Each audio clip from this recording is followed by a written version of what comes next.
Hi. Um, I recorded an audio, so we'll do this again. I'll just start and start making a video and stuff for the audio. But that audio, that audio uh, was a mess because I was playing Valorant at the end. It made a lot of sound, and I have very little space left in my PC, so I actually need to see why that is and what is causing, like if I can like fix it or something. I'll also go through my phone to see some photos um for the next thumbnail. If not, I'll just upload, like I'll just put a, you know no thumbnail, a black thumbnail. But I should have something, I think, or maybe not. um Actually, I can't see anything like good right now. Maybe I will leave it blank for now. I guess I have a few. Okay, I guess I can use this one. Looks fine. So today, no Valorant. This will be much more quieter, sort of. Hopefully, I'll focus a little bit more on the audio and just chatting in general. There are two things that I want to do. One that I mentioned in the last audio but just forgot to do, which was actually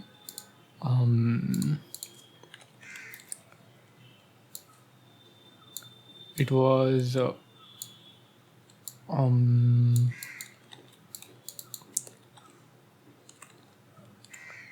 I'm sorry, I'm just editing the video. It was, what is it called again? Looking up AI in medicine, and the other thing is Picasso's history. Oh my goodness, this is loud.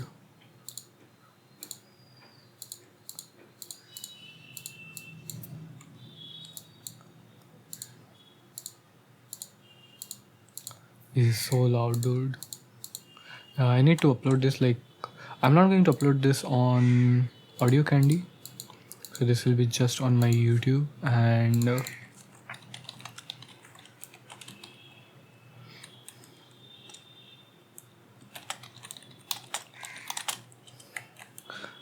this will be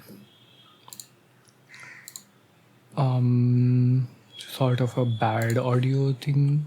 I had a series or like a tag or something called just quickly wanted to say some of the audio here was really badly corrupted, so I'm replacing it with this. So sorry for the interruption. Like making files in Audacity is like quite large. Let me just go and confirm this once. So yeah, for example, the last to last audio was 3 GB. Come back once 2 GB, 2.5, something like that. So these can be like a really big. So I'm thinking of just deleting these altogether. I'll keep them for a little bit longer and then delete them. Let me actually start copy pasting these right now. So wait, how much is it? Properties, this is 27. Okay, cool. So I can go here, back up, I guess.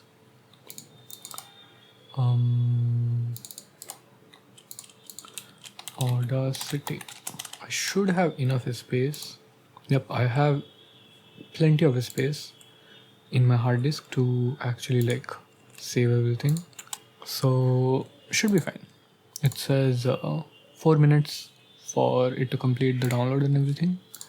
Is the audio uploaded? Yep, it is. So I'll also open Reddit and start uploading the video. Also need to download the photo so I can actually this will be easy, I think. I can open Krita.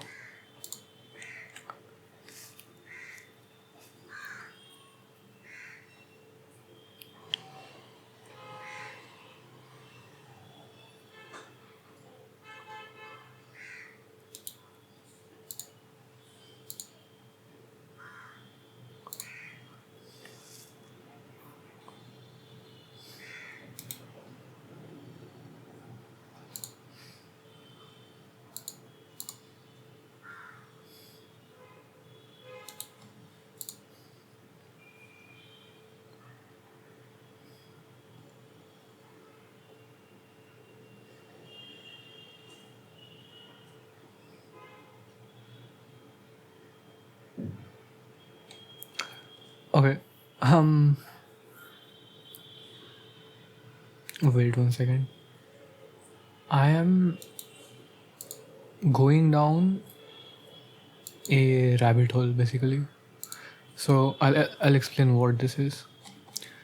I saw this post on my page, my feed, I guess. I follow this subreddit called Need a Friend, right? So I follow this. So I saw someone saying 24F need a friend to chat, but it said NSFW, which is very weird. In this, specifically in this subreddit, not many people put NSFW anything, right? I was very confused. So I opened it. It says, I need a friend who can handle my heat. Read bio. Go there, read it. It says gift cards accepted. There are two people.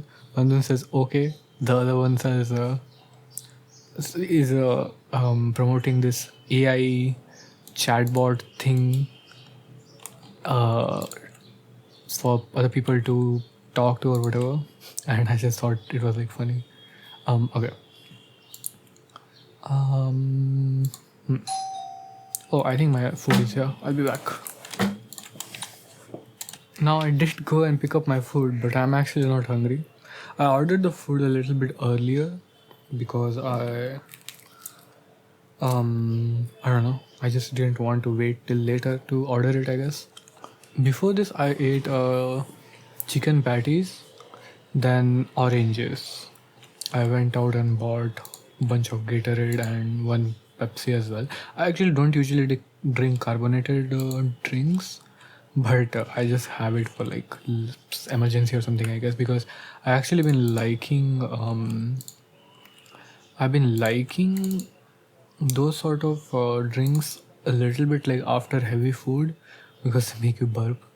Okay, so video is here. How much are the videos actually? Videos are surprisingly, the videos are less than a GB, all of them combined, whereas the audios are like, as I already mentioned, they are like quite big, like quite a lot. Okay, I need to open Krita.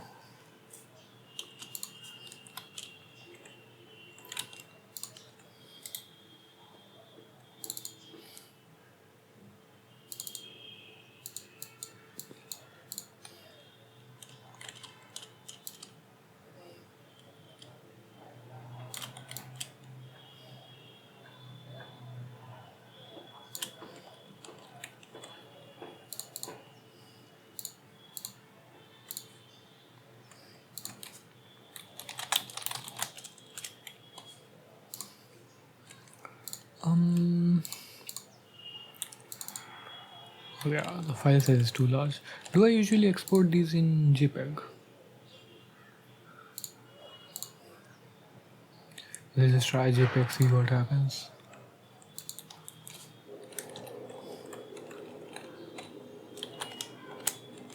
I think so, actually. I think so. I mean, JPEG is working, but not really sure if that's the thing that I actually do every time. Actually, I can just confirm it quickly. Nope. Seems like. Oh no, actually, I do JPEG. It seems like, because if you didn't know, actually can't upload. You can't upload thumbnails for YouTube that are above a certain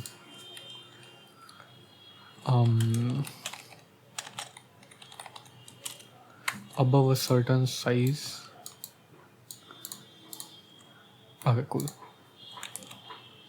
I mean file size, so I have to like compress it deliberately a little bit. Cool. I think it's done. We can now focus on the stuff we wanted to do today. So first is AI in medicine. Let's see what comes up. Science Direct, Udemy, the New England Journal of Medicine. I am actually not very familiar with which article websites or whatever to like trust. IBM seems interesting as well. Stanford Medicine sounds trustworthy. Okay, let's just go with Science Direct and see what happens. Um,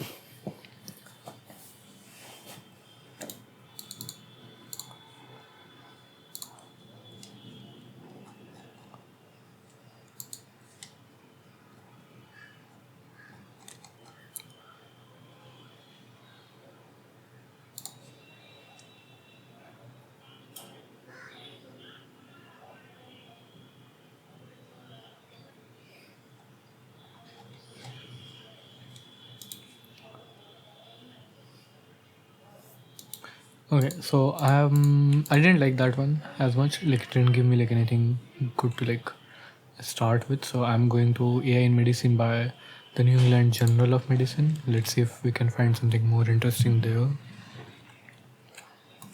Um,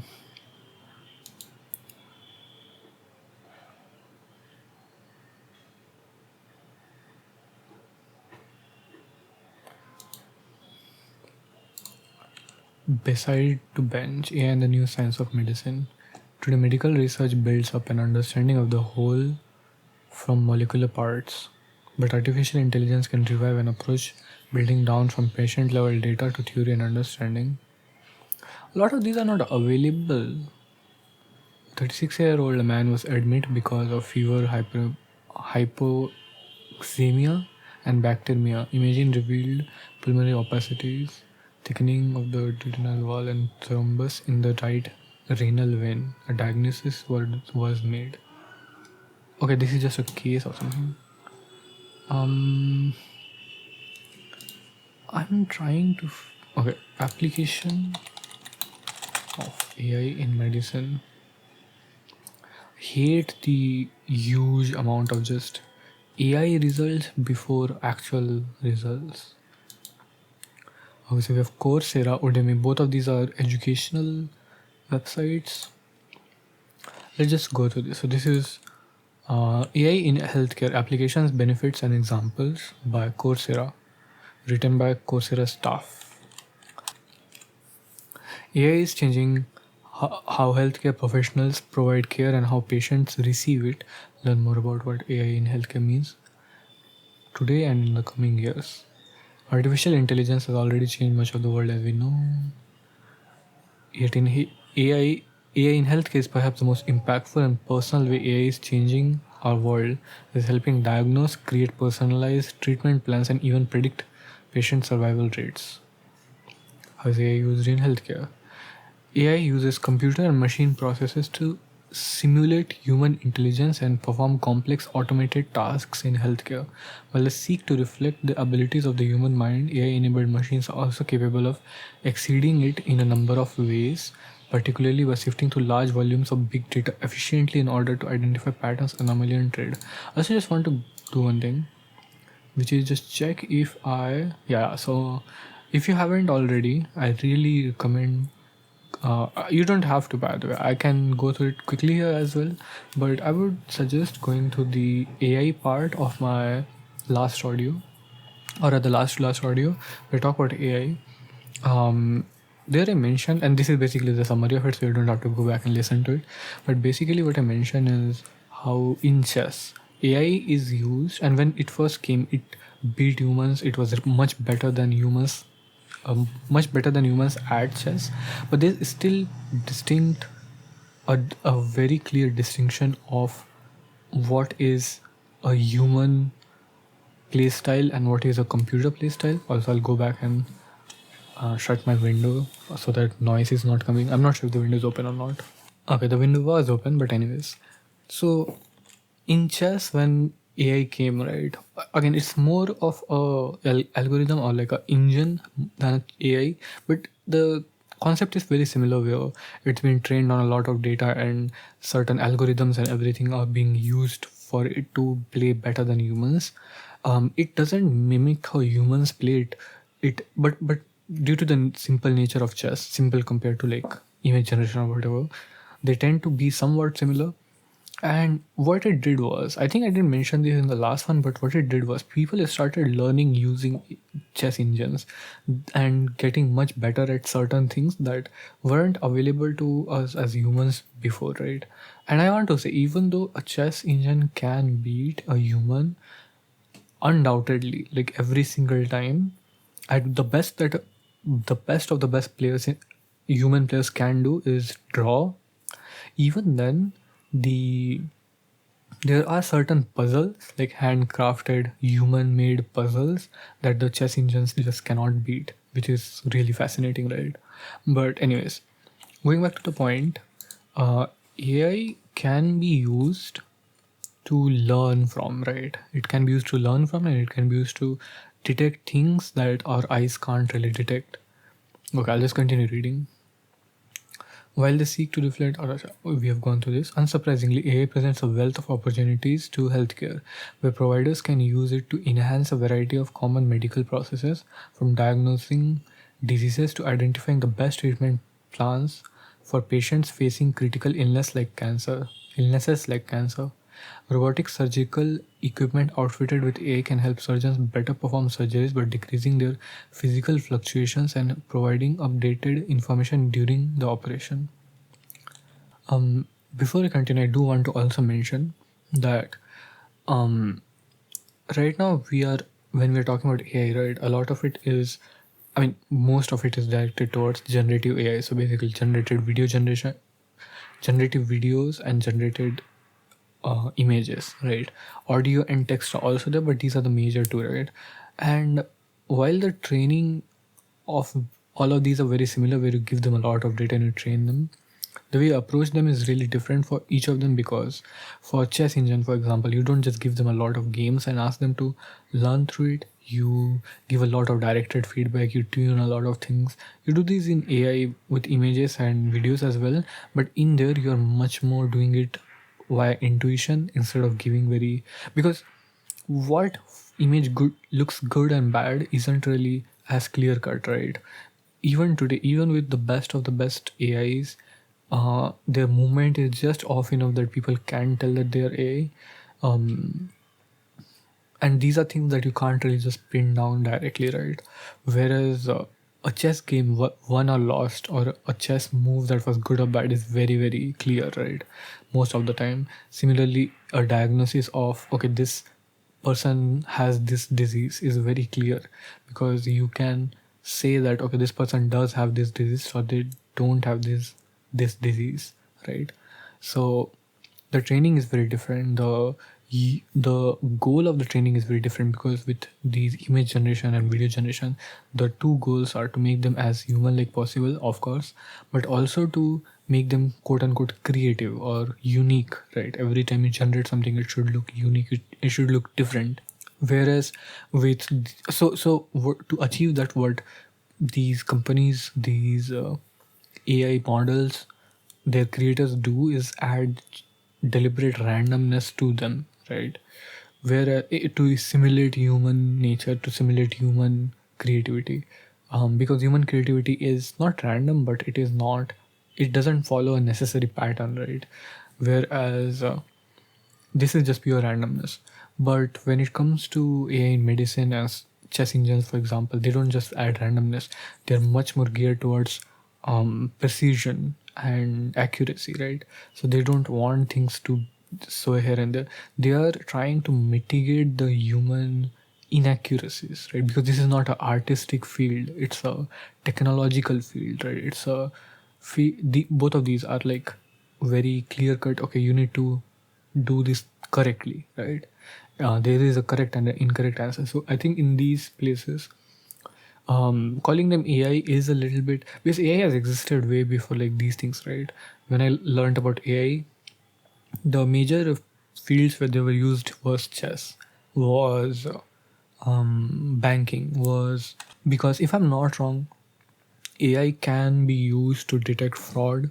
Actually, this might not be correct. I'll do this after that. But AI can be used to detect diseases and has been used for a while. It's just that now, with the innovation in transformers and neural large language models, people have figured out that there are certain ways to train AI much better than we knew before, right? um, what I want to do here is sort of shed some good light on AI, because it seems like right now the discussion around AI is very binary. It's either good or bad, right? There's no middle ground anywhere. Um, Again, I'll say, like, if you want to hear my like very detailed thoughts on them, you can go and check the last audio where I talk about it in much more detail. Right. Okay. So what are the some of the examples? This is back to the article. What are some examples of the use of AI in healthcare? AI is an umbrella term covering a variety of distinct but interrelated processes. Some of the most common forms of AI used within healthcare include machine learning, training algorithms using datasets such as health records to create models capable of performing tasks such tasks as categorizing information or predicting outcomes. Deep learning, a subset of machine learning that involves greater volumes of data, training time, and layers of ML algorithms. ML is machine learning to produce neural networks capable of more complex tasks. Natural language processing (NLP), the use of ML to understand human language, whether it be verbal or written. In healthcare, NLP can interpret documentation, notes, reports, and published research. So, this is the part where I would say this to me doesn't feel good, right? Deep learning and machine learning, basically, what you do is give it a lot of data and say, okay, can you find some pattern? And let's say it does find some pattern. Let's say it finds even if it's a very obvious pattern, right? Let's say smoking, people who have lung cancer, a lot of them are smoking cigarettes. Okay, that's a very simple pattern, but it's able to find it, right? It might be able to find much more non-obvious patterns as well. That's the point of machine learning, and deep learning is similar to that, but it tries to it takes a lot more data and it tries to predict much more complex things, right? But here, natural language processing, all it is just what ChatGPT does, which is take language and try to interpret it, which is not needed. Like, you don't need that in any way, especially because what you can do is keep them in their computer language form, right, instead of converting it to natural language, and process it in the backend, and then give the result at the end in more natural language so that the doctors can interpret it. You don't need this, in my opinion. So I would say this is where either they are trying to just ride the AI train, the natural language processing train, or something else. I'm not sure. Maybe they are just misinformed or something. I'm not saying that this is not used, right? Of course, I'm pretty sure doctors are also using ChatGPT in some form or the other, or these sort of AIs. But my point is that this is not medicine specific, which I'm looking for. Robotic process automation, the use of AI in computer programs to automate administrative and clinical workflows. Some healthcare organizations use RPA to improve the patient experience and the daily functions of the facilities. Again, I would say that these are AIs. So right now there are two main sort of AIs, which are generative AIs and actually let me see, generative AI versus what AI. Um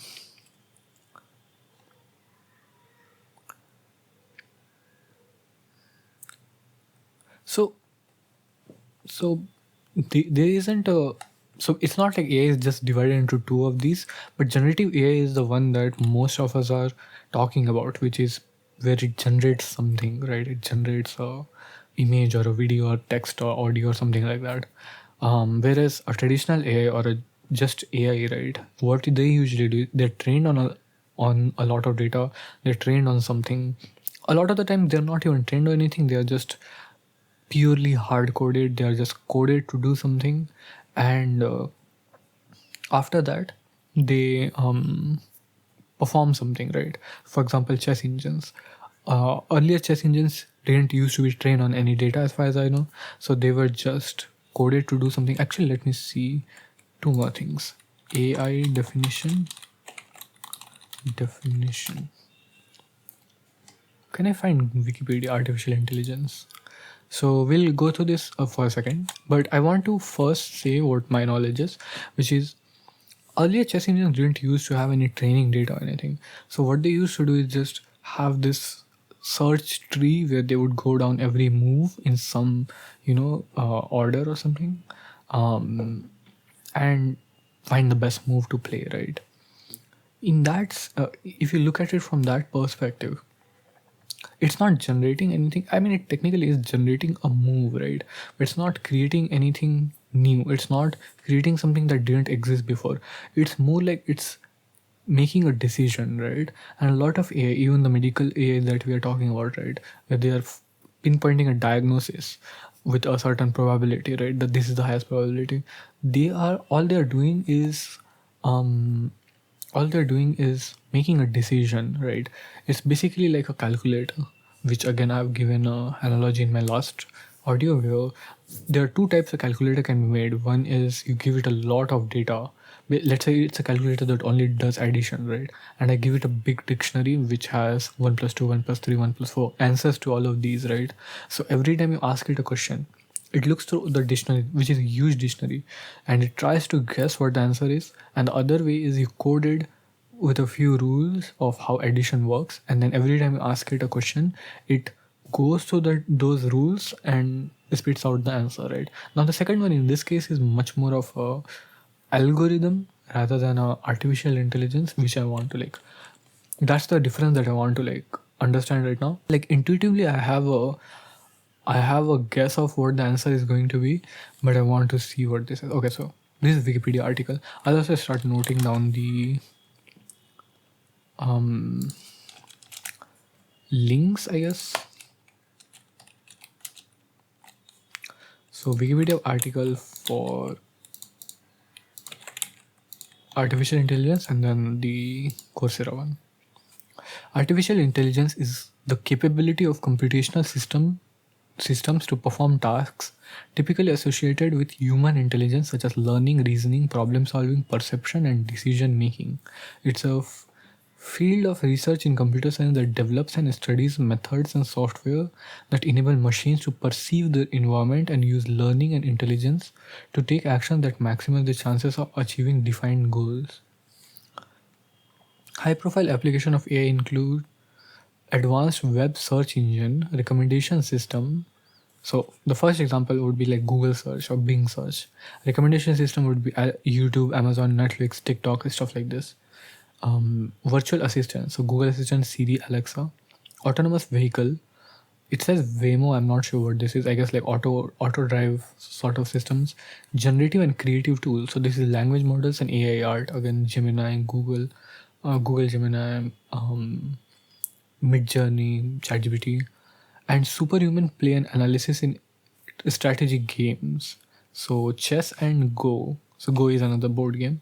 Our many AI applications are not perceived as AI. A lot of cutting edge AI has filtered into general applications, often without being called AI, because once something becomes useful enough and common enough, it's not labeled AI anymore. So I'm trying to see the example for what these are. Again, one form of AI that wasn't mentioned is video games, because video games enemies are called AI as well, because they are programmed in a certain way to give the illusion of them having intelligence and having perception of the player, right? Stealth games are some of the best examples of this sort of AI, where if you play a stealth game, right, you're hiding from enemy and they sometimes see you a little bit, so they go there to search you. All of this is coded, all of this is fake, but they give you the perception of them acting like a human being with perception. So that should also count, because they are also like complex algorithms, all together. Okay, so the AI effect is the discounting of behavior of an artificial intelligence program as not quote unquote real intelligence. Um, it's a part of the author Pamela McCorduck writes. It's part of the history of the field of artificial intelligence that every time somebody figured out how to make a computer do something, play good checkers, solve simple but relatively informal problems, there was a chorus of critics to say that's not thinking. Researcher Rodney Brooks explained, every time we figure out a piece of it, it stops being magical. We say, oh, that's just a computation. I want to see some examples. AI application is becoming mainstream.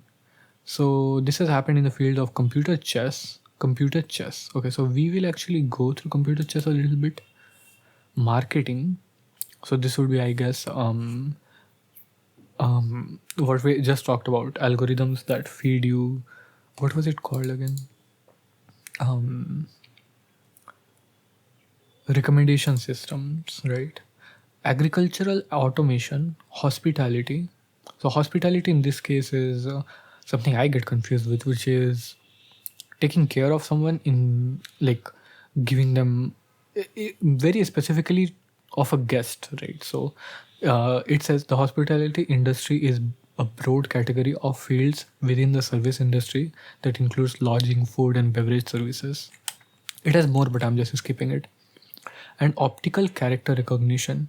So this is what the when you scan a text from a phone or something and just recognizes it.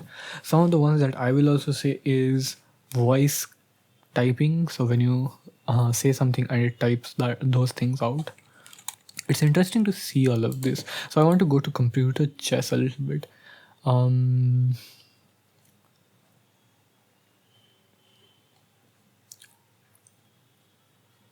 I want to see the history of it. So after discovering refutation screening, the application of alpha beta pruning to optimizing move evaluation in 1957, a team at Carnegie Mellon University predicted that a computer would defeat the world human champion by 1967. It did not anticipate the difficulty of determining the right order to evaluate moves. So I'll explain a little bit. What they're talking about is a certain algorithm that is still used to a large degree, which is basically going through the moves in a certain order in order to determine best what is the best move in a certain position. So I'll just read it out once. The core idea: a game tree can be can represent many two-player zero-sum games such as chess, checkers, and reversey. Each node in the tree represents a possible situation in the game. Each terminal of a branch is assigned. Okay, this is very badly explaining it. What it basically does is it makes the best move for one player and the worst move for one player. And in this way, what basically happens is you realize that okay, one of the paths is just worse, so you just eliminate that part. So it gives a little bit of an example. It's saying that these don't need to be explored, these moves, because it is known that the group of subtrees as a whole yields the value of an equivalent subtree or worse. So basically you know that if you go down that path, you will get a worse or an equal value. So it's better to just go somewhere else and find those moves. I know I didn't explain it very well, but just bear with me. Back then, it was seen as a very crazy thing that a human could actually beat a computer, or a computer could beat a human. In 1968, international master David Levy made a famous bet that no chess computer would be able to beat him within 10 years. And in 1976, senior master and professor of psychology Elliot Hurst of Indiana University wrote that the only way a current computer program could ever win a single game against a master player would be for the master, perhaps in a drunken stupor while playing 50 games simultaneously, to commit some once in a year blunder. When did we actually get the win?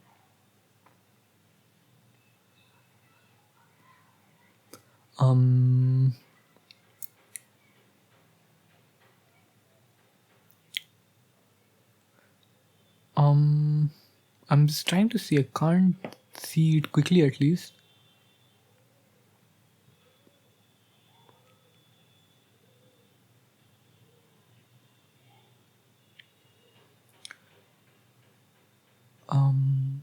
What is Bell? Okay, so this is a chess computer.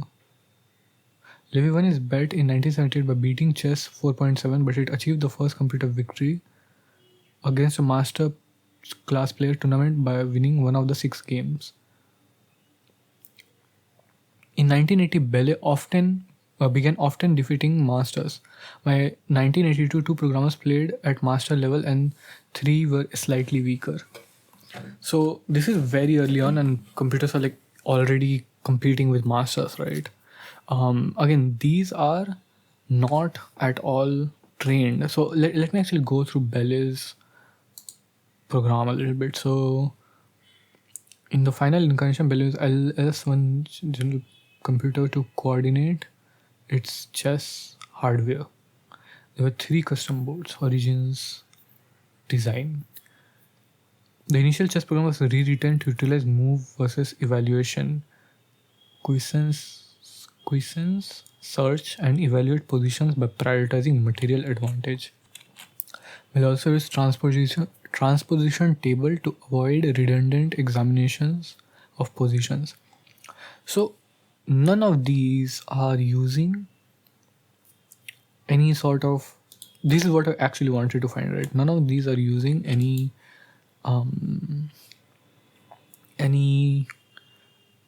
large training data, or none of the, I mean, they're using training data in the sense they are used to, at least like the early ones, right?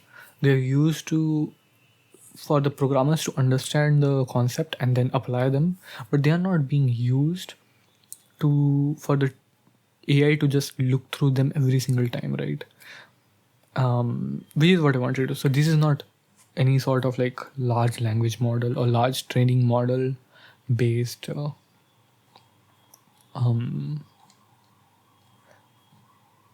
thing, basically. Social intelligence. Affective computing is a field that comprises systems that recognize, interpret, process, or simulate human feeling, emotion, and mood. So these are like, if you know this Sophia or something, a bot that was created a while ago, general intelligence. So AI, so the techniques that AI use: search and optimization, logic, probabilistic methods for uncertain reasoning. This is what is similar to classify and statistical learning methods. These are what LLMs are using. Artificial neural networks, deep learning, GPT. GPT is generative pre-trained transformer. So this is the big breakthrough that happened in 2020 or something, which basically led to the 2018 was the first GPT model. 2022 was the ChatGPT's release. So this is the big breakthrough that happened, right? Hardware and software. Okay.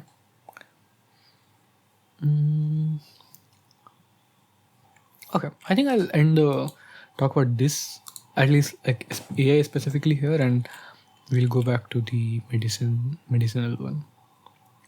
I'm even then, like, it's not like there is a lot of interesting stuff here. Yeah, so I think basically we have scouted so like more or less the interesting stuff. Sadly, I didn't find anything good that I was hoping for. Let's say research papers, if I can find a good one. So ResearchGate is a research paper thing.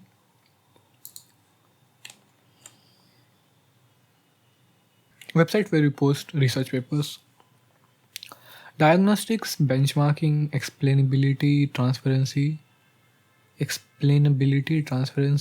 medical products, uncertainty, robustness, data quality, reference, data comparability, preventive measures, and therapy. So I would say that right now, from what I can see, diagnosis is the major thing that AI is actually being used for, right? Okay. Now I need to find two things. Two news things basically.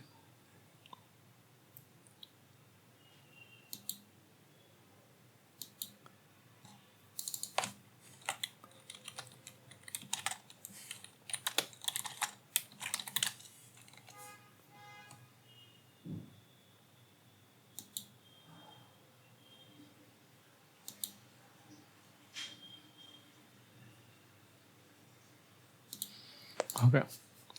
What I'm doing is probably a little bit unnecessarily controversial, but um, basically, should I even mention this? You know what? I'll just do this quietly.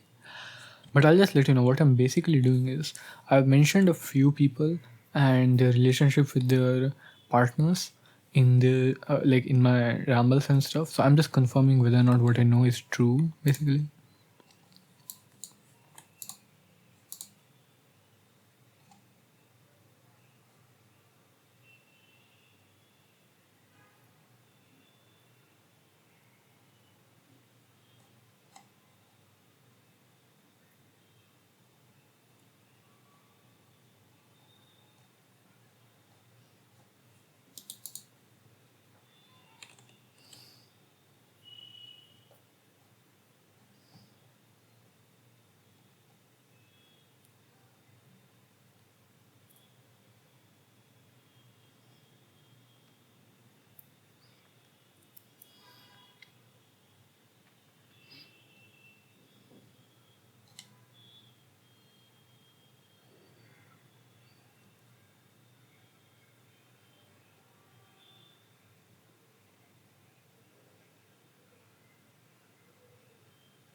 In an effort to not make this political in any way, I will not mention what I'm working looking for. I can mention one thing, which is um, the Picasso's relationship with women in general, which is in general like, okay, let me just see. From what I've seen, it wasn't good.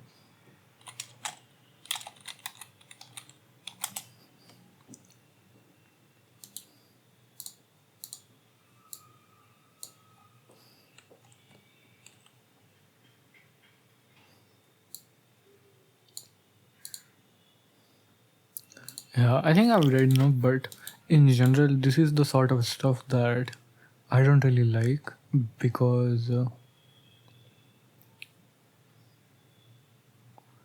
lot of the people that, especially like um, very, popular people or very well-known artists or politicians or whatever, a lot of the people will talk about them very highly, but not realize that how flawed they were in different places.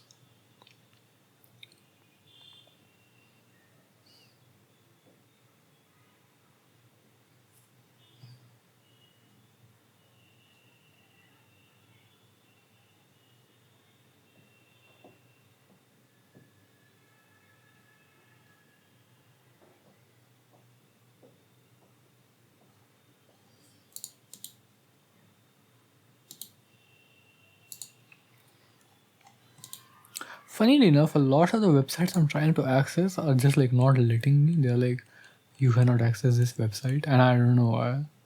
Um, but yeah, let me see. I can actually go and let me bring my mic a little bit closer. I can actually go and check the why my what is the space situation in my laptop. Um, so I'll close this and so I have 100 GBs left. Not bad. Let's see. Do I have any setups or anything? Not here, at least. Qubit. It's very weird. Games. Most of these are fine. None of these are like big or anything. Kilo. Okay. Overcooked 2. So I have Overcooked 2. Okay, my friend is outside right now. We want to play together. One of my friends left, dude. One of my like really close friends. We had like a little bit of a falling out, I guess. And she left a few days ago from the city that I live in and probably won't be coming back. So, and we are like a 4 people group, like who are close friends. So I asked like we should have like a call every month or so, just to stay in touch. Yeah, I really don't like losing touch with people who I really like, which makes sense, I guess. Um, but it also sucks to like be very close to one person who doesn't see you the same way or who doesn't like, you know, reciprocate that same energy or something, I guess. You still like the person because you know you like them for their themness, I guess, like their personality, their behavior, but it's like something is stopping you from like liking them fully because you're afraid there's like an imbalance sort of. um okay, I will go and eat and I will come back, so see you soon. Okay, how long was I gone for?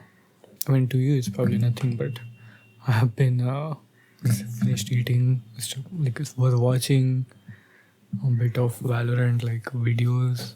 I watched this podcast called Plat Chat Valorant, so I was watching that. I I've mentioned this before, like a long time ago, but toxic Valorant stuff like esports engagement is my guilty pleasure.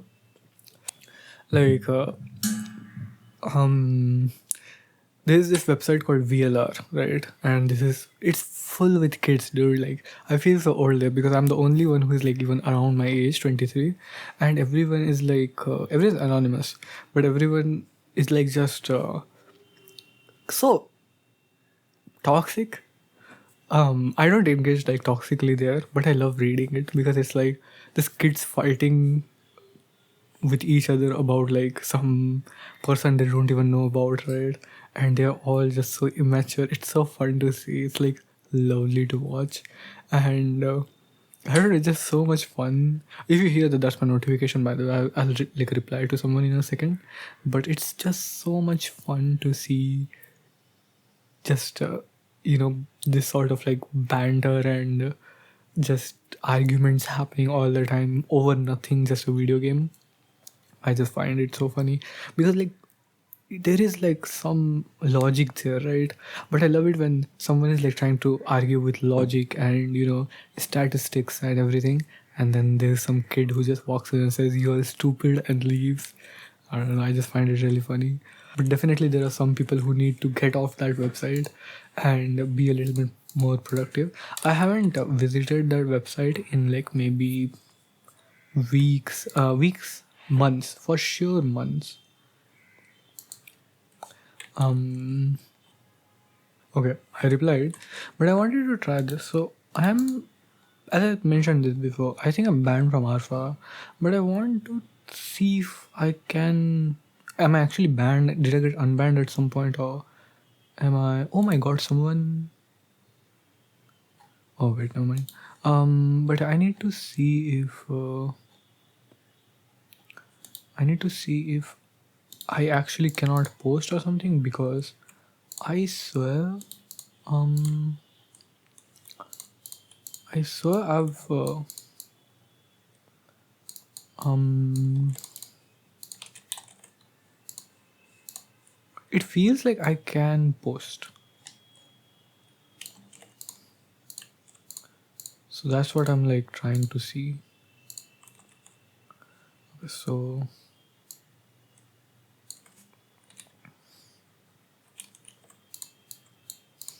let's see what happens.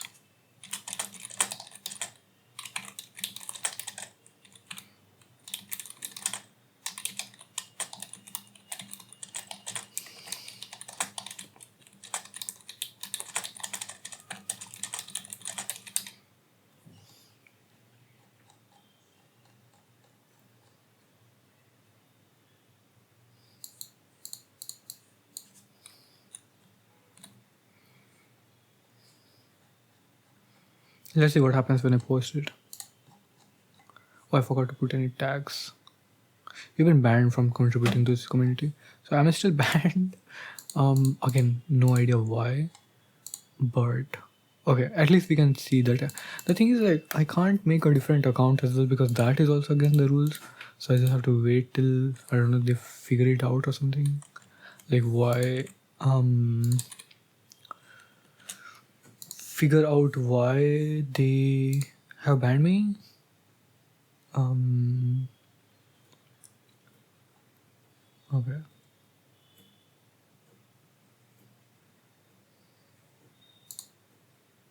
Anyways, um, I'm just one of the YouTubers that I watch had a fight basically with his one of his um one of his friends. So I'm just going back and seeing the videos that they made, seeing um seeing if there are any comments or anything.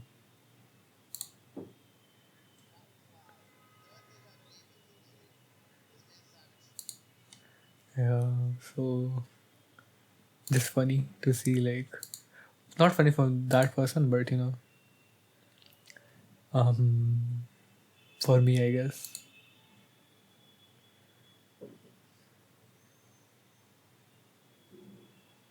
Anyways, yeah, I don't know what to do now. Um, I can talk about. I can even, I think, open the project I was working on.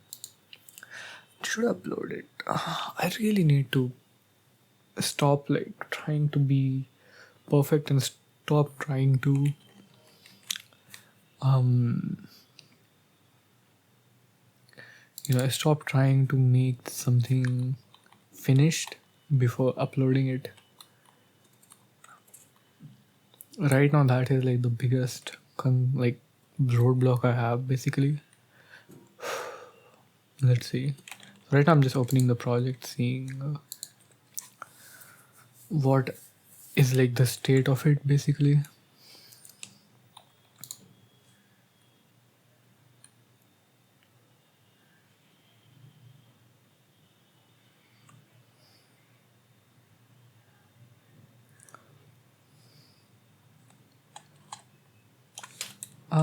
For some reason, it's lagging a lot.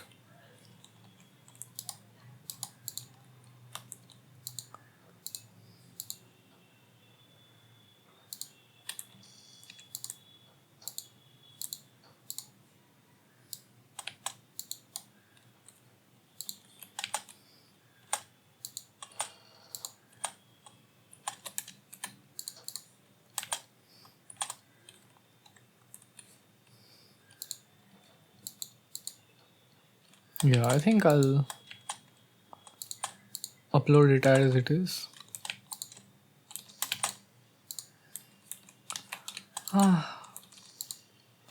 Kind of sucks that I wasn't able to finish this. But you know what? I need to just get through it. Like, I can't keep hoping for like it to be perfect or anything. I need to just push through it and expect whatever, like, accept whatever I find I'm able to do.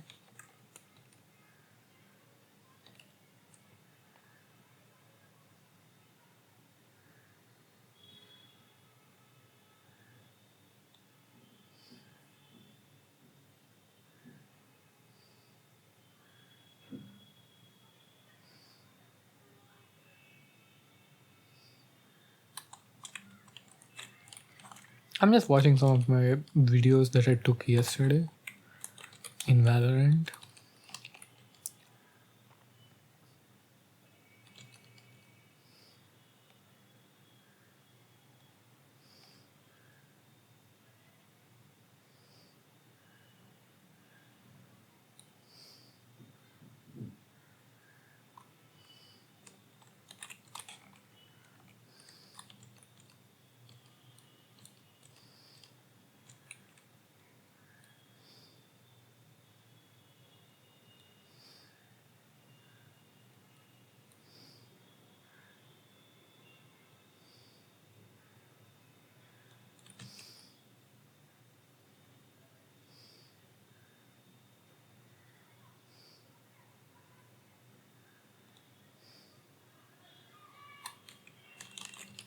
Yeah, this will be like a little bit of silence, I guess. I'm just enjoying the videos that I took.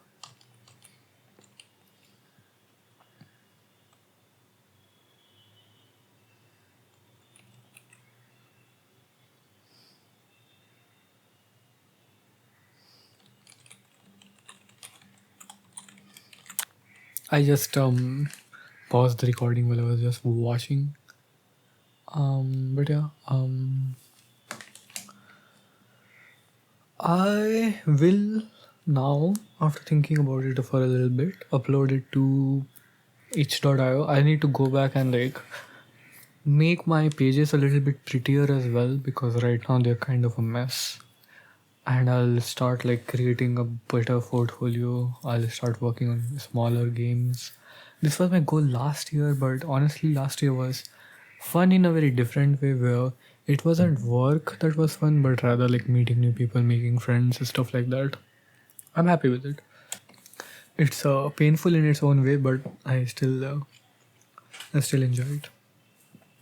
Now, I said no Valorant, which is I still want to do it, no Valorant, at least while I'm recording, but it's getting hard to do something else. So I'm thinking what I could do. Um, what could I do? I really don't have like anything specific in my mind right now. I could start streaming. Haven't streamed in a while. Um,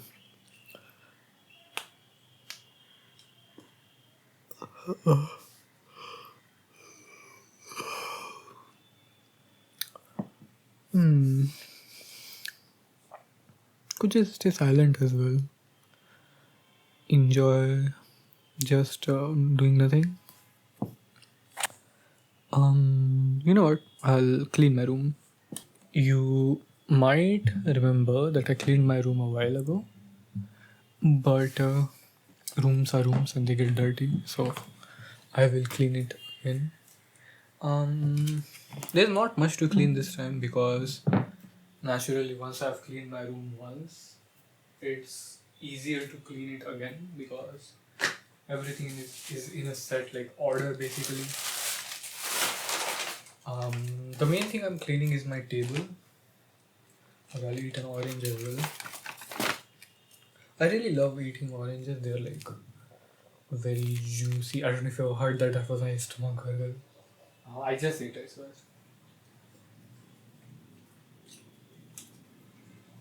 Need to put a trash bag in the trash can as well.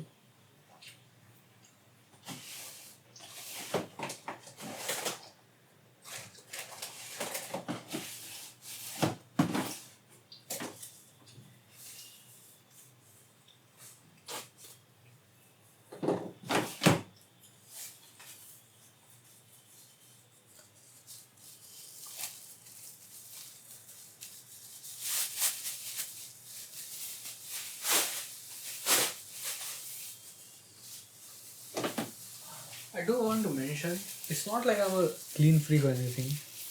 I'm actually pretty much the opposite. Like I don't really clean that often. Like I took a shower after like 3 4 days or something. I don't go out much, so I don't need to shower. I feel like, but I do it like sometimes. You know?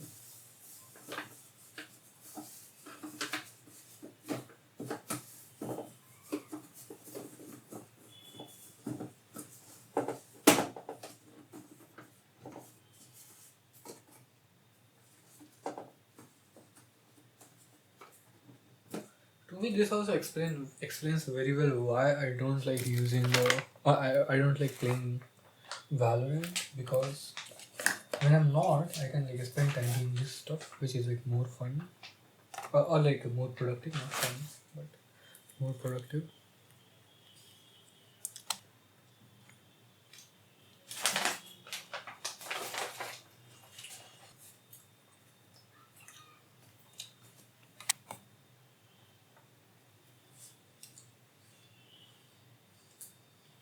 I bought a pastry this morning. It's a Dutch truffle pastry, but I didn't like it personally. At least I felt it was kind of meh. It has like this very strong texture, grainy sort of. Didn't really like it that much.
Cool. I think that's pretty much it. Not much to keep to begin with.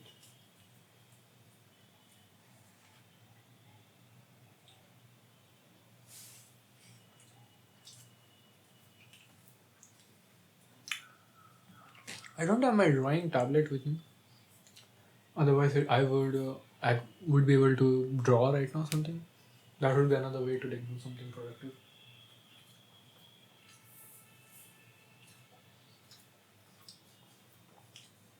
Oh yeah, Merry Christmas. I completely forgot. I'm not doing anything, so it doesn't feel like Christmas at all.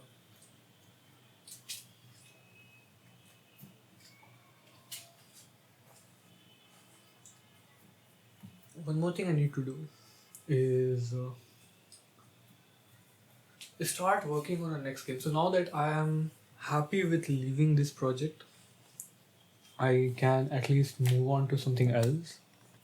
I need to make a decision of whether I want to continue with the same project I was previously doing, the original project, the big one, or I want to do something smaller.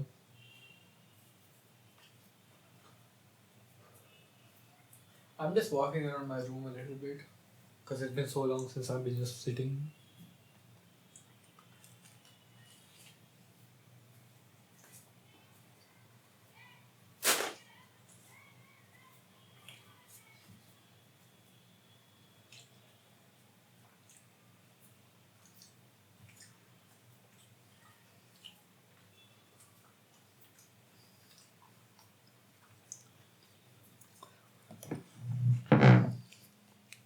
It's been so long since wow, since I have done these that I don't even have any topics to talk about. Let me see if I have something written somewhere, like topics to talk about.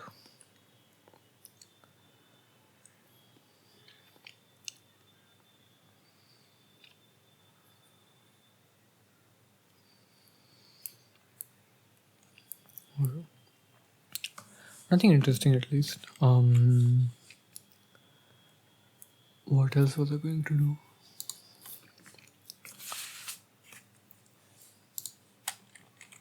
I also want to say I probably won't be able to keep up this level of like almost every second day or something uploading because actually the big reason I'm able to upload is I'm staying at home right now, holiday season, so I don't have much work in the office, and because of that all my setup is in my home and I can record here in peace, right? Because there is no like there's nobody to disturb me in my home.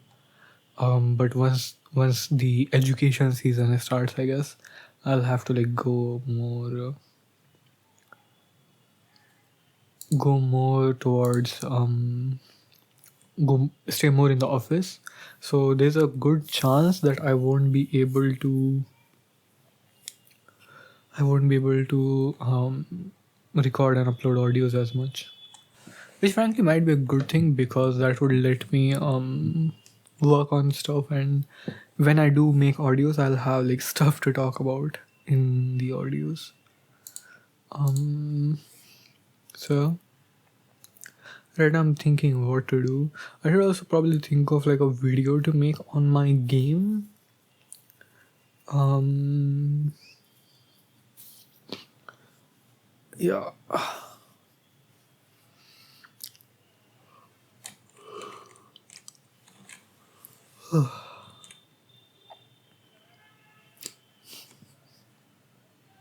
What was I going to do? I swear I was going to do something and I just completely blanked out.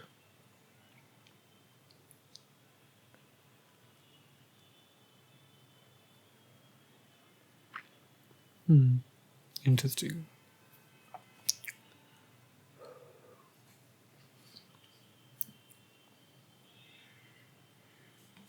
Oh yeah. I used to have this really about old note for rambles.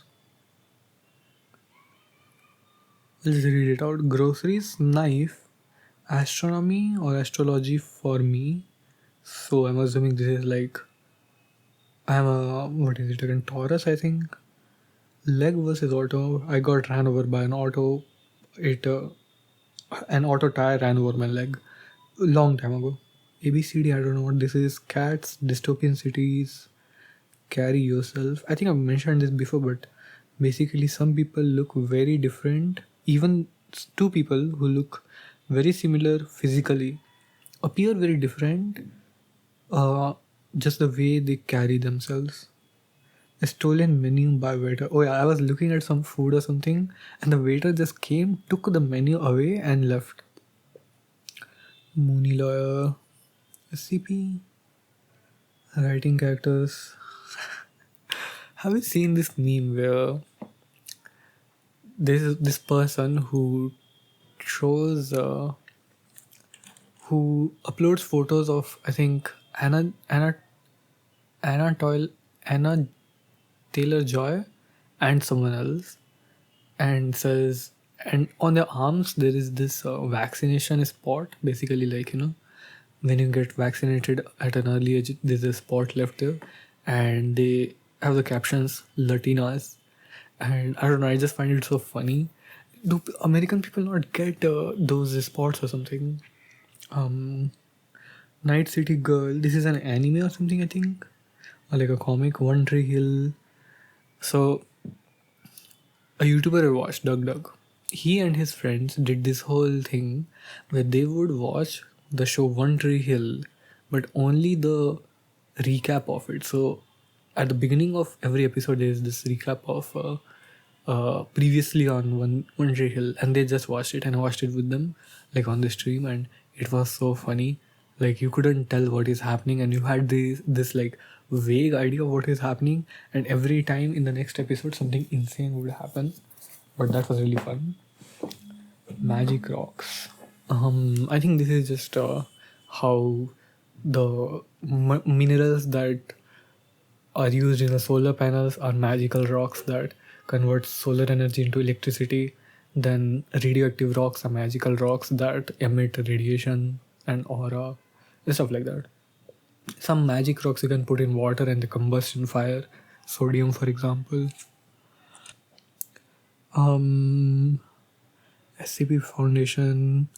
You know what? I'll try to explain what SCP Foundation is because I tried to explain to someone a while ago, and nobody understood, and that person didn't understand it. So I want to see if I'm the only one. Um,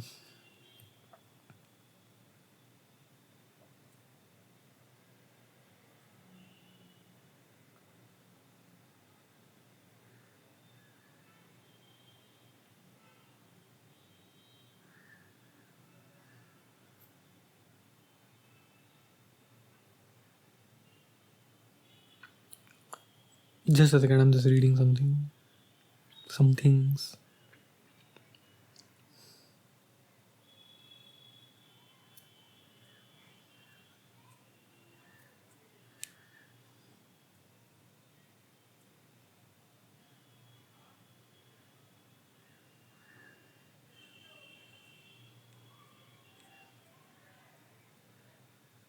Okay. Anyways, so as I was saying, um, SCP. I mentioned it before, so some people probably already know what it is. There was a post on 4chan very long time, like 10, 20 years ago. It was written in the form of a document, a official document, a government document. It had a number, it denoted an object with a number. The number was 173, just if you're curious. And it described an object that had to be kept in a locker room, and at all times two people had to be looking at it, and they couldn't blink. So if one had to blink, the other would, they would like announce, another person would watch over them. So basically at all times eyes needed to be on that object. And then it described the object saying that if you're not looking at it, it would kill you. This uh, kick-started a sort of writing universe called the SCP Foundation. So SCP stands for Secure Contain Protocol Protect. Secure Contain Protect is the motto of the foundation, SCP Foundation. Who SCP also stands for Special Containment Procedures. What they do, so this is a fictional foundation, of course. What they are is a very clandestine, I think is the word, very secretive organization. They are very powerful in different canons. So they have different canons. Some of them are powerful, some of them they are not. And in their canon, one of their canon, they are very in most of their canon, they are very powerful organization whose job is to contain and hide the existence of these things called anomalies from the common public knowledge. What anomalies? Basically things that cannot be explained by science. So for example, again, this is statue, right? That was this object that was, if you don't look at it, it would kill you, sort of thing. That cannot be explained by science, right? It's almost magical monster sort of thing. So this organization is a scientific organization who study these things and contain them. In real life, SCP is basically a website and in general just a concept in which people write these official documents in a certain format where there's a object number, then they describe how to contain the object, and then they describe what the object does, right? So yeah, I don't know if you understood this, but this is the base concept basically. It's really fun. It's like sci-fi, horror, mystery mixed with a lot of fantasy element. It can get pretty like wide variety of like stuff, because again it's just a universe sort of thing, you know. So yeah, I think it's fun. If you want to like, there are games, SCP based games as well, but one of the most common one is sorry, one game that is inspired by SCP, which is really high profile, is Control by Remedy Entertainment, I think. The same people who made Alan Wake. So Control is very heavily SCP inspired. But SCP Containment Breach is the, I think, most well-known SCP game.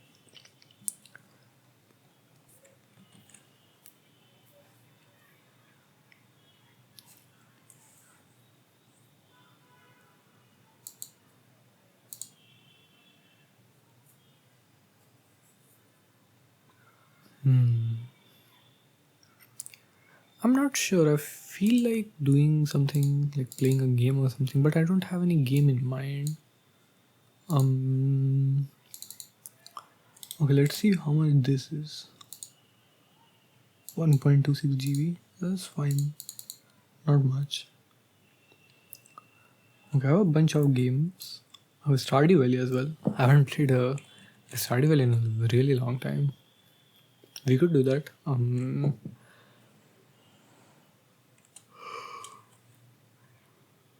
Maybe next time. Not really feeling like doing anything right now. And apparently Stardew Valley update 7 is coming as well. My friend is really excited for Haunted Chocolate here, I think. I hope she gets to play it. I guess I can rant about me being single again. Surely there must be someone who's like, oh my god, not again. Um, but yeah, I don't know. It feels very weird to. I was mentioning this like last time I was talking, but the last time I was talking, I was also not really able to. I was also not able to properly speak anything because my whole focus was in playing a game. But basically, it's like whenever I mention to most people, especially people are like in my age, it's like a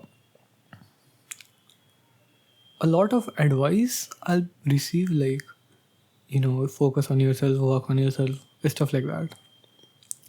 Which, no offense to anyone who's giving these advice, right? Like, of course, you're trying to help the person you're talking to, you're hoping for the best, and you're telling them what you think will help them. But I think not many people are able to understand that it's not that, like, I'm not really complaining or anything at all. I guess I'm complaining, but it's like very weird situation where, because I feel like I worked on myself a lot, and I'm not saying that it stops, right? I'm not saying that has stopped, but I'm saying that it feels like a lot of times when I talk about me being single, it comes across as I am expecting, and partly it is true, I'm expecting something from a relationship that will help me, that will help me improve my daily life, for example, right? That will make me happier in general. Now, is that 100% true? Well, obviously not. I think relationships are complicated, right? And naturally, relationships are, you know, they have their plus and their minus. They have their advantages and disadvantages.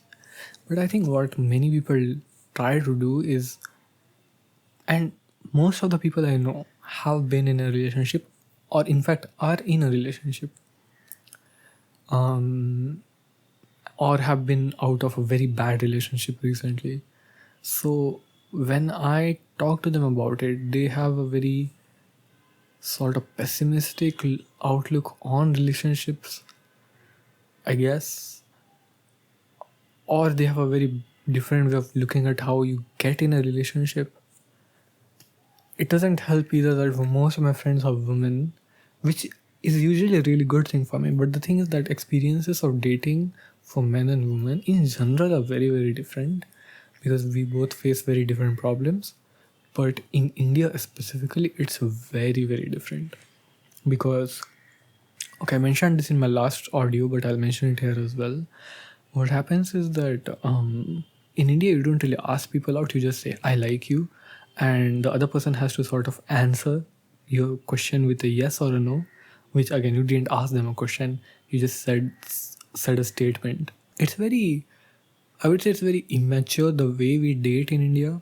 It's barely dating, but it's there. It's like very, but the thing is that because the culture is very weird because people usually don't share it with their parents that they're dating someone, right? The parents are very skeptical of it as well, and in general, especially women, like their parents are extra careful about it. They are extra paranoid about stuff like this.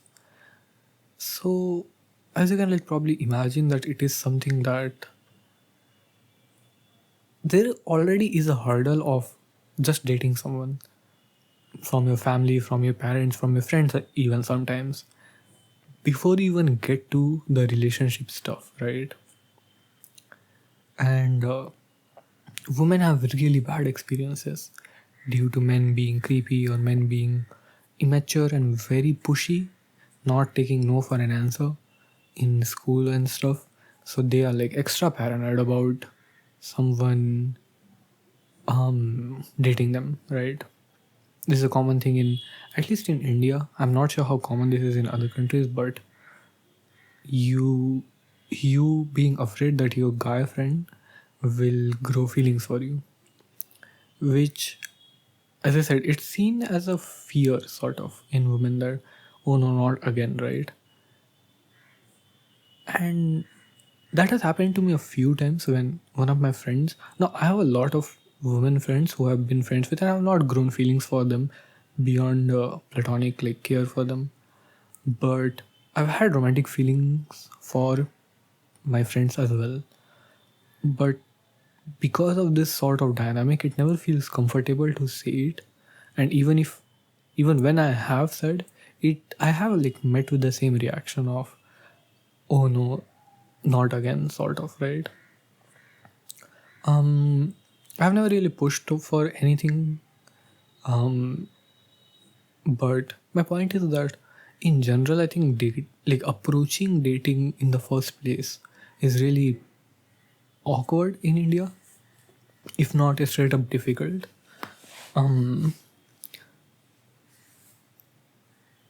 Because again, if you become close to someone as a friend, then suggesting dating feels like a little bit predatory, because again the concept of dating, the women are just a bit paranoid about guys are just growing feelings for them. And then dating outside of your friends is also difficult because women are just generally afraid of being approached by men, in my experience at least. Dating apps don't really work properly here. It feels like everyone on dating apps is very shallow. Not like people are shallow, but it feels like people are approaching it in a very shallow way. So it's hard to find. And of course, like even on the internet, like even on any country, I think dating apps in general are very skewed towards women experience being good. So what ends up happening is guys don't not all guys will have the same experience, right? All of this, I think, what I'm trying to say with all of this is, and this is of course, I am partly trying to justify myself, which if you don't agree, that's totally fine. But I think there is a part where I feel like I am doing a lot of things right. In the sense, like, of course, there are mistakes that I'm still making, but I feel like I'm in general going in a good direction. But what I want is still not happening, which is just me dating someone. And that still feels like something very crucial missing from my life right now. You know, I have really good friends. I don't want to like undermine my friends, but I think part of what I would expect in a relationship is a lot of availability of someone towards me, right? A presence, a constant presence, sort of. And that's like one of the few things that a partner, I feel like it's fine to ask from, right? Again, there are different stages of dating as well, right? Which, again, dating being such a difficult topic in India, it is something that not many people have experience with, and even when they do, it's not as rich experience, I would say, because I would imagine the type of relationships people have in high schools we are still having in colleges and beyond colleges.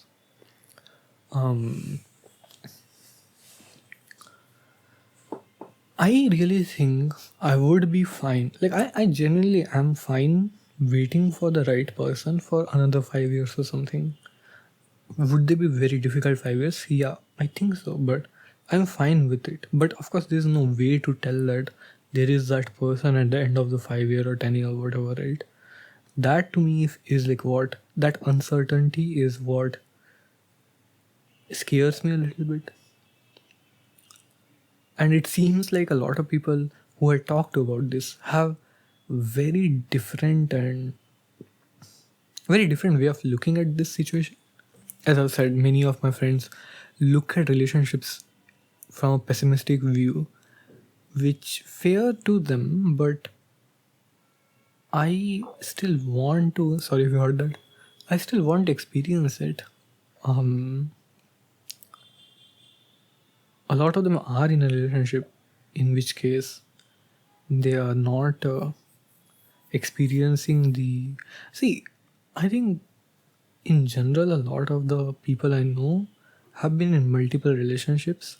So to me, it's very like I feel like they might not be feeling or understanding how I'm feeling because they haven't felt like I haven't been told that someone loves me, right? Like romantically. Even platonically, it's very rare, but at least I can say that that has happened. But romantically, I've never been told that someone loves me. Even for, when you're a young high school kid or something, and you date someone and you say them these promises or whatever, which turn out to be, not true, like things turn out differently. Even that I haven't experienced. So it just, like, I am pretty happy with myself, and I'm pretty, I wouldn't say confident, but I'm satisfied with myself in the sense like the person I am. But not having that sort of validation or any experience regarding any of this does put like a little bit of um doubt, I guess, in my head that what if there's something just fundamentally missing about me, that I will never find a relationship or I will never find a partner, I'll never be in a relationship, which is hard to tell, right? It does come down to luck as well, so much. But the funniest thing to me is like how most of my friends who are my age, it feels like when I talk to them, don't feel understood. But when I talk to people who aren't my age, it feels like I feel much more understood, right? Um, that has been just a recurring theme in my life, that I never feel very fit in my own age group as much. Not saying that I feel fit in older age groups, but it feels like people who are older than me do see like that I don't fit in, so they talk to me, I guess, and that helps a lot. I don't know, but yeah, I think I mean there's nothing for me to do other than wait, right? I've tried all the dating app, online dating, meetup, all of this, stuff. I don't want to say I've lost all hope, but it is feeling improbable right now. Um, which is why I do all of this stuff, right? To not feel lonely, I guess. Have you heard of this male loneliness epidemic? I think there's also another thing which is, at least this applies really heavily online. Now, I would say I'm not the average male. I'm not the average guy. But that's not a high bar to clear. That's not the high bar to clear, right? Not being the average guy on the internet is not really that difficult. I would say even being a decent human being is not difficult, but apparently that's not true. But my point is that the volume of people who are the average guy is just so much that I feel like, for example, on dating apps, right? Um, if you don't know how dating apps work, you basically put a bio or a profile or something, right? And in that, you're given like a small amount of words where you have to describe yourself or basically write anything. How you use those words is completely up to you. Now, in a dating app, I would imagine that you do two things: describe yourself and describe the person you want. Now, how do you do it? Maybe you just write it like plainly, or you make some jokes, or some funny banter or something to show your personality, basically. Now, when it comes to like asking for a particular type of person, what would you ask for? There are a lot of things, right? People can ask for stuff like height, um, money, I guess, how rich you are. Height is something that I don't like because I'm short. Um, I don't know. I feel like even if I was tall, I wouldn't like it, but maybe that's just like projecting or something. Um, these are like, surface level things, right?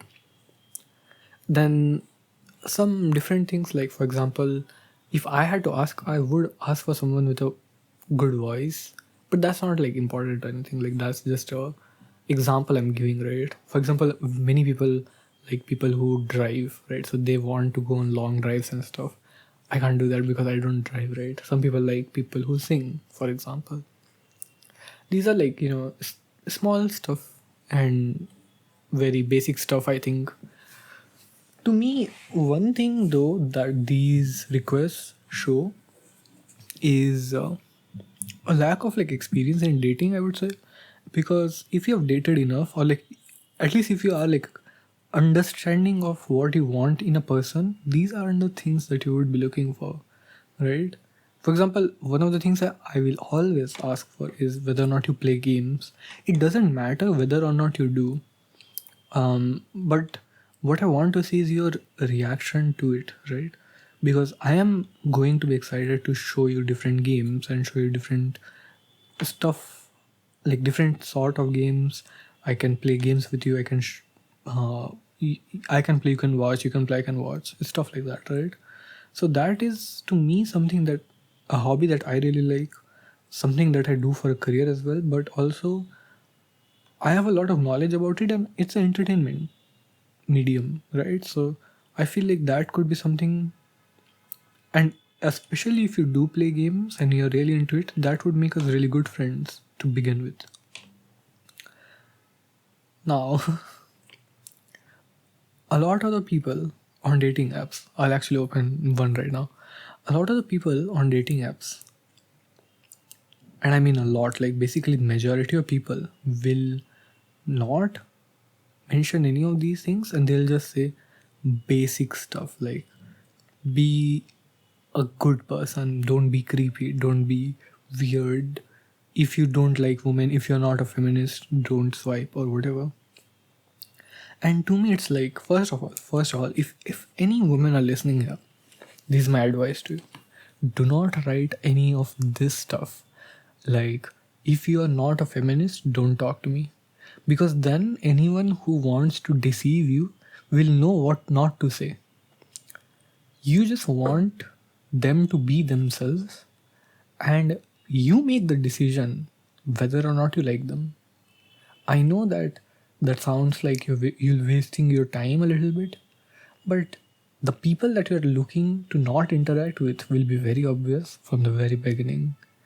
So please don't out yourself like that, because then people will try to predate on you by lying about certain things. But my other point is that this just shows that the target audience, like the people that the women are expecting to see, are just below the human threshold, because these are like all very, very like basic sort of things, right? Then there is no, it doesn't feel like, like what do I, if I see a profile like this, what do I write to it? Yeah, I'm a feminist. Do I write that? Like, it makes it so difficult to interact and engage with a profile like this naturally, because it is such a defensive profile to begin with. I can't feel like I got to know anyone. I just felt like I got to know what a person looks for in another human being. So it's difficult. I'm not like roasting anyone. I'm just saying like this is the result of the internet being by volume dominated by creepy people, right? Like weird men or whatever. Um, okay, I don't need time pass here to explore my city with someone handsome. Sure. I don't know. I would not consider myself handsome. I think I look fine, but I wouldn't consider myself handsome, which is also like a whole thing about. There's also send me a like if you can pamper me. There's a whole thing about like physicality because being attractive to certain like physical type, I'm not sure how people approach it. As I said, like it's very common for women and normalized for women to ask like, okay, I want someone at least this much height in my partner, right? But a lot of other things can be very, which is very weird because I feel like a lot of the other things that people will mention are things that are somewhat in our control, but height is something that is literally not in anyone's control, right? But anyways, I'm not going down this rabbit hole right now. um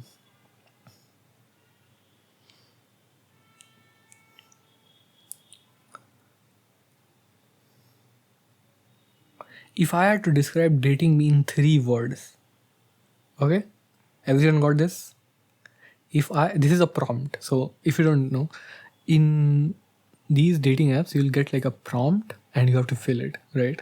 You can choose between different prompts, so you have to fill the prompt and it's basically like a conversation, a startup basically.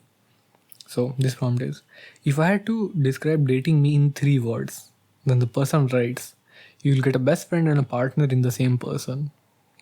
Kind of sweet, kind of also basic because this would be my basic assumption going in a relationship, that the goal is to be your best friend, right? You want to get to know each other again and again, better and better, but also not 3 words at all. um I do need to upload like new photos of myself.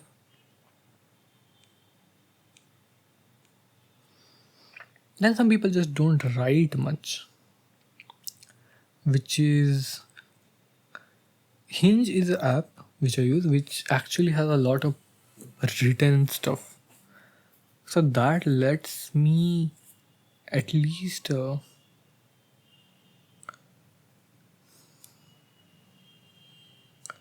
at least like feels like, yeah, I can just a second, I can get to know the person a little bit before you know get to know them a little bit before I swipe or whatever. Like there's some conversation to be had, but at least right now it feels like it's very difficult for um it doesn't feel as easy. Okay, for example, this um a life goal of mine to lead a great loving and life filled with laughter, happiness and peace is nice. I'm not saying it's not nice, but it doesn't give me anything to talk about, right? It doesn't tell me much about the other person as well. Teach me something about psychology and Indian sculptures. Okay, bit specific, but at least like it's something conversations can start over. The way to win me over is cracking jokes which can actually make me laugh. This is also so much common. I swear I've never felt like, oh, I want a person who makes me laugh. Like, I feel like that just naturally happens when you're friends with someone. Dating means like dancing to your favorite song. In my friend groups, I'm the one who initiates the last moment, but super fun plans. I won't shut up about anything. This is, by the way, so common. Literally, I'm scrolling the dating apps, by the way, if you couldn't tell. This is such a common one, which is I won't shut up about anything. But like when I look at this profile, I don't really see what I can reply. Like it doesn't make me enthusiastic, at least. Um,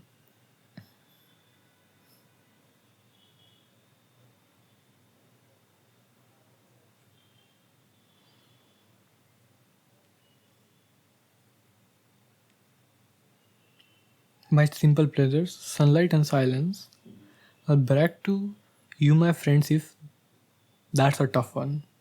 So this is probably a mistype or something. Change my mind about no such things as a fact. So no such things as a fact is I think about constructivism and um, realism or something. I'm forgetting the name. But basically there are two schools of thought about like what is real, what is not, sort of.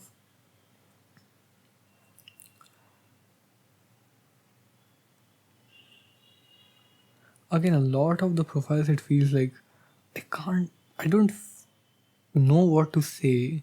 I geek out on art, design, food, The Bear, which is true, I think. F1, Seth Rogen, travel stories, a lot of things you just gotta ask. Let's make sure we are on the same page about the government. And I'm looking for guys who can at least do the bare minimum. So, as I mentioned already, the first one also like a lot of things, but I don't know what. I mean, at least I can respond to that one if I want. Right now, I'm just like going through them. I'm not really thinking of responding to anything. The way to win me over is also purpose. One person gets like three prompts. In Hinge, you have to put three prompts. In Bumble, you don't. In Tinder, also, you only get like one bio space. The way to win me over is have some basic human decency and empathy. Sure. Typical Sunday low key with extra hours of sleep and some yummy food. And my cry in the car song is these ones I don't really like. Where it's like I like this song because it might be just because I don't listen to songs that much, but to me, I just look at them and I go, I don't know what to do with this information now, because I even if I go back to listen to the song, by the time I come back, the profile would have just gone away. And even if it's not, at most I can just say, oh my god, I relate to this song so much, right? A playlist would make actually much more sense. My greatest strength, remembering faces and spotting them. I bet you can't hold a conversation. And the one thing you should know about me is that I zone out mid conversation, so you better keep it funny or flirty. So this is like at least a little bit fun one. I still don't feel like I'm still confused about what to say. But at least there's something.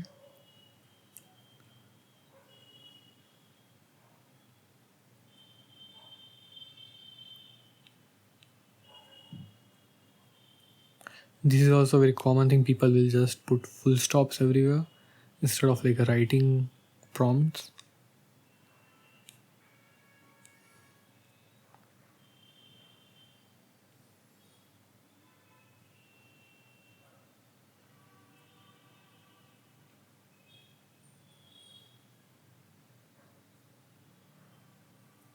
This is an example of what not to do, sort of. You should not go out with me if you wear skinny jeans. I don't know what that means. I guess bad fashion sense. Um, I'm looking for someone with pretty hands. Now I've heard a lot that have pretty hands, but how could I know what that person thinks pretty hands look like? Together we could play games. I go crazy for drives. My most irrational fear, my known people seeing me here. If you can hear that, that's just water. Someone is like filling a bucket of water or something, I guess. Um,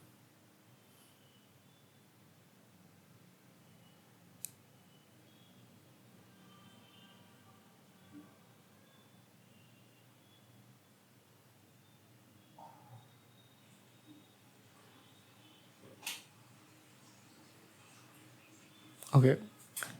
I did find a profile which seems sort of actually good. Like I'll probably respond to this.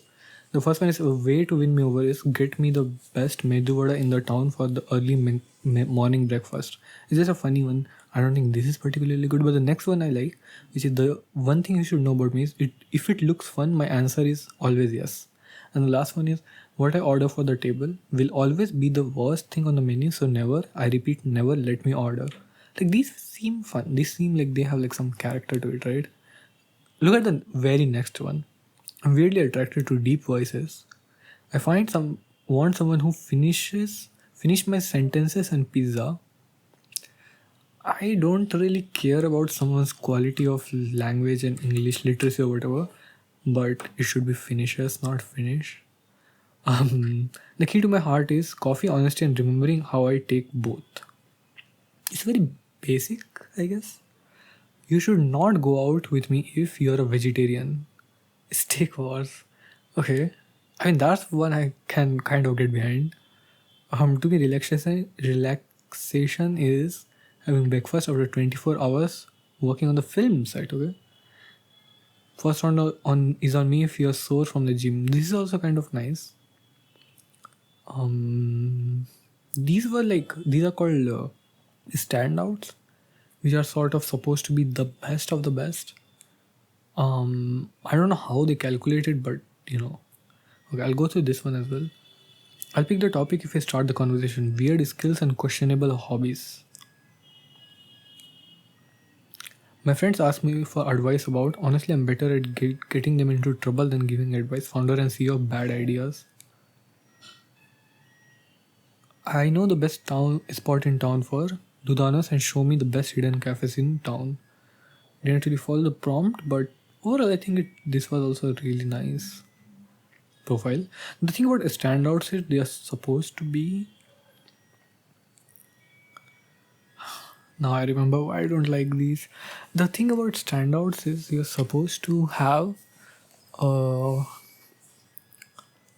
a rose basically. So every week you get a rose. So you can only give the rose to one person per week, and standouts only accept roses. Don't think too much about it, but just understand that out of the standards, I can only pick one. So I don't usually like picking them because it feels very cheap, I guess. I can unusual still skills. I can taste colors, which is true thing. If you didn't know, some people can like see colors. Wow, taste colors. I go crazy for sunsets. The best way to ask me out is by beers. Like again, what do I write here? If you want to hear my profile, so I'll say first thing. I actually dumbed down my profile a lot because I was like, these are two specific things, and I'm tired of not getting in matches. So let's see if I can actually get some with a much more basic profile. But here it is. Like I'll just read it out to you. I'm looking for someone. I'm looking for someone to talk to, hang out with, share the details of the day with. What can I say? Is the season of loneliness and mud because it was raining when I wrote this. It would be really um really muddy. Try to guess this about me. What do I do as a passion? I hope I'm not too predictable. We are the same type of weirdies. If you crave a simple life, honestly, just a simple house away from the city, decent internet connection, two cats causing chaos, and waking up every day next to someone you love, sounds like the dream to me. Simple.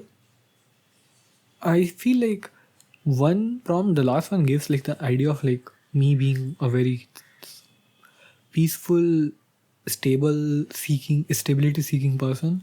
Middle one gives something to talk about, so the other person can try and guess things about me.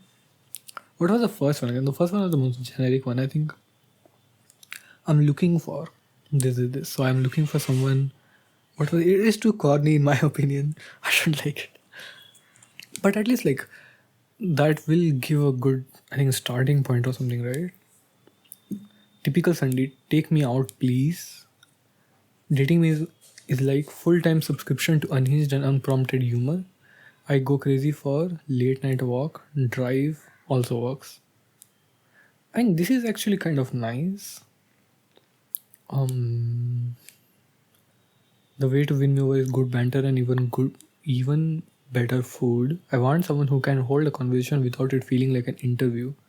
I go crazy for pretty pastel skies. Uh, None of them, like if I want to approach this person, what do I say? That I'm good at conversation somehow. I think I'm decent at conversation. I've never met someone on these apps who is good at conversations at all. My most irrational fear: people who don't understand sarcasm. Another thing, like people are very in on sarcasm nowadays. See, I actually love sarcasm a lot. I don't. I'm not very sarcastic in front of you guys, like when I record audios and stuff, but I'm generally a very sarcastic person when I'm around my friends. But I wouldn't, if I have like three things to mention on my profile, I wouldn't mention that as one of the things. I go crazy for planes and animals. And unusual skill is roasting. Okay, sure. Anjali. Oh, I shouldn't be naming them, but okay, fine. You wouldn't know anyways. Can we talk about how hard adulting is because I hate it already? Okay, this I legit can actually, like, this is a legit good one. I geek out on um what is this called again? AOT? Attack on Titans. Spoilers, even though the ending kinda sucks. I'm a 10, but I take forever to decide what to order. That's fine, I can order for you. Um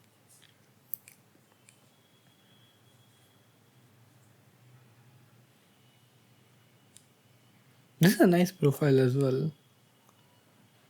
The thing is, I've only matched with like maybe three people ever in this app, um, which is a slightly a fault of mine as well because I actually don't have many good photos of myself. I'll replace one right now, but the thing is, I just don't have many good photos of myself in general. Like, I just don't take many selfies. I mentioned this like in a little bit ago that I was actually trying to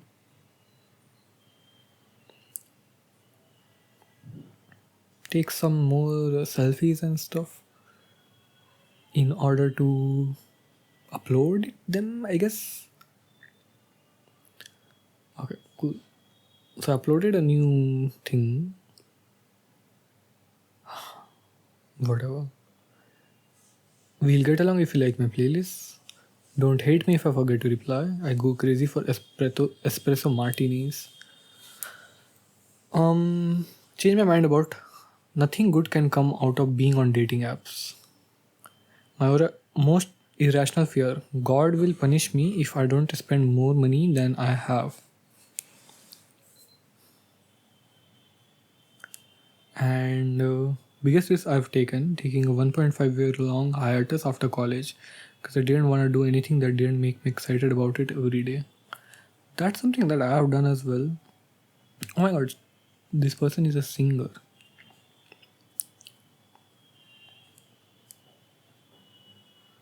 Okay.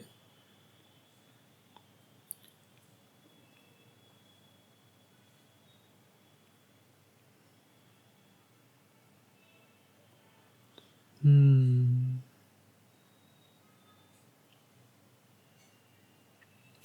Now the thing is, okay, you know what? I also want to do this.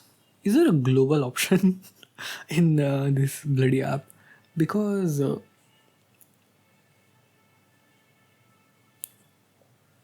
100 mile plus, sure, whatever.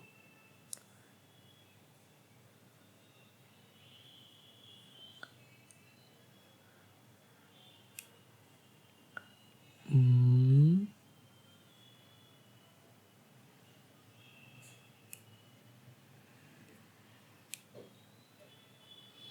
One thing that really confused me, I mentioned it before, one thing that really confused me was people saying, I don't want to meet people who are apolitical.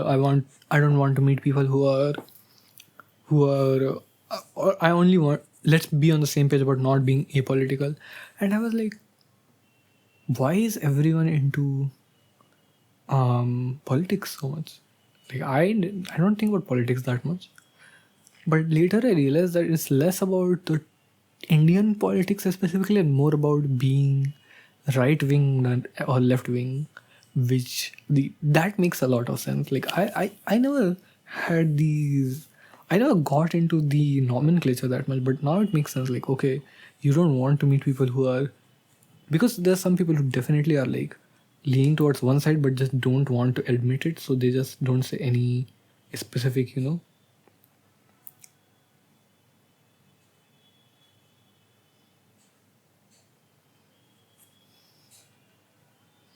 but anyways, Um,